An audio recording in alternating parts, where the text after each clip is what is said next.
Coucou les couturières, je suis super contente de vous retrouver pour cette nouvelle vidéo couture.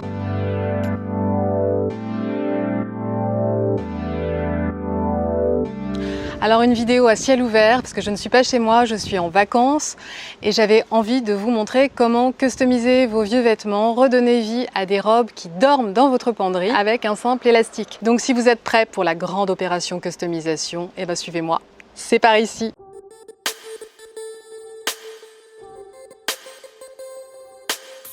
Surtout restez jusqu'au bout parce que vous allez voir qu'avec zéro technique mais un peu d'imagination, on peut aussi beaucoup s'amuser.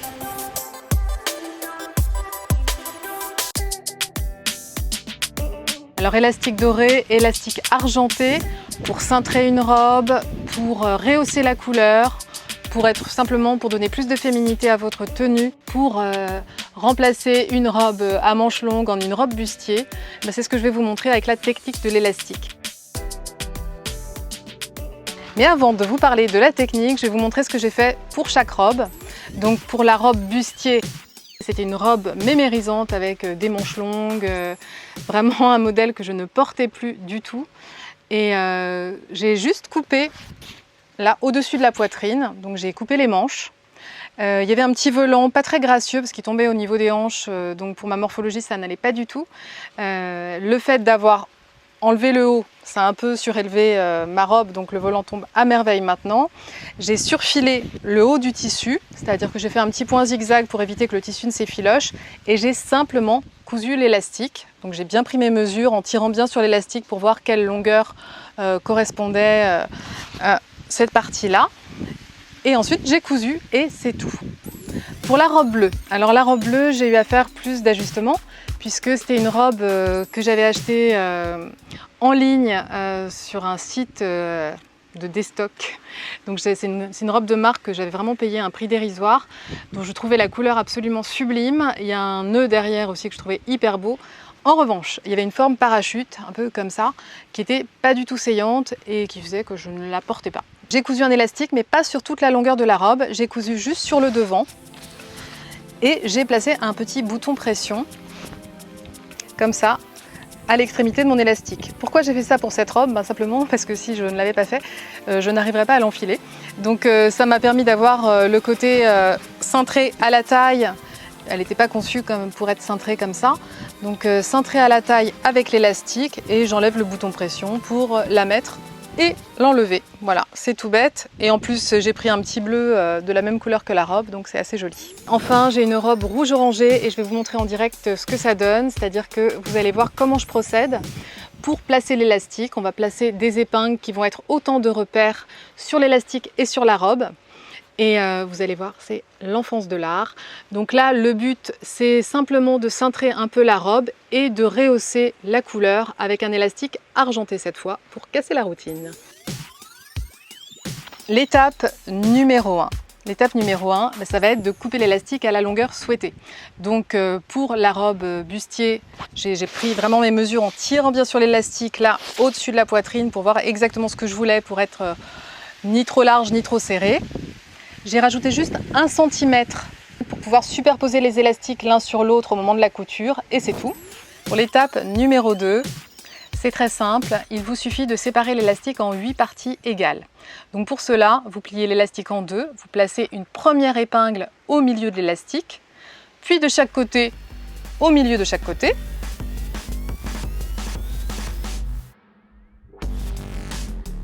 Donc ça vous sépare votre élastique en 4 parties. Et à nouveau, vous allez placer une épingle entre chaque épingle au milieu.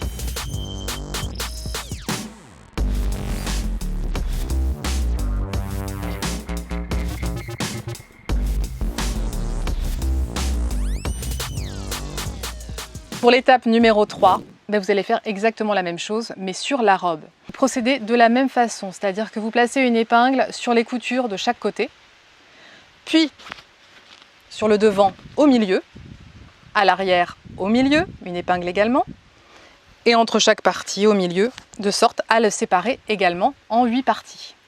Le but va être évidemment pour l'étape suivante de faire coïncider les épingles de l'élastique aux épingles de la robe. Donc vous allez épingler l'élastique en faisant correspondre chaque épingle.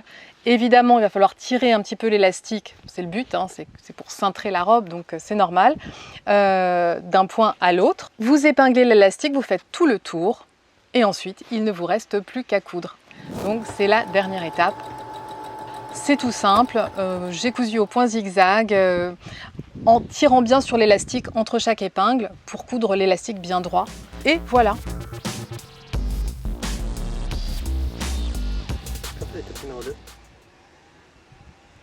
Étape numéro 2, j'épingle l'élastique.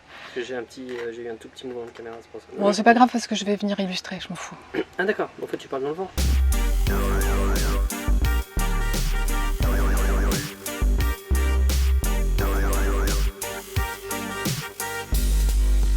Alors enfin pour terminer, je vais vous montrer une customisation totalement improbable qui m'a surprise, même moi, je vais vous montrer.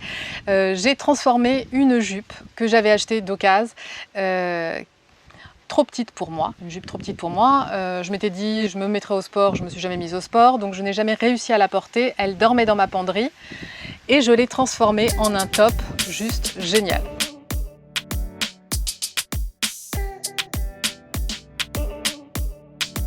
Alors, ça a été facile parce que j'ai regardé un peu comment était faite la jupe et je me suis dit mais ça ferait un beau bustier. Donc je l'ai essayé et coup de bol, j'ai même pas eu besoin de faire de pince, il fallait peut-être juste maintenir un tout petit peu.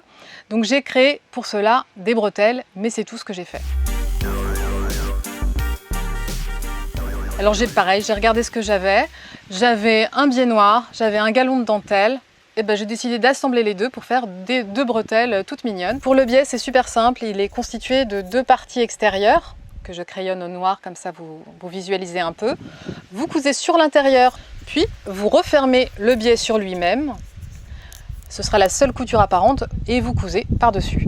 Donc ça prend en sandwich en fait votre galon de dentelle et ça forme une bretelle géniale avec une bretelle noire avec la petite dentelle qui dépasse.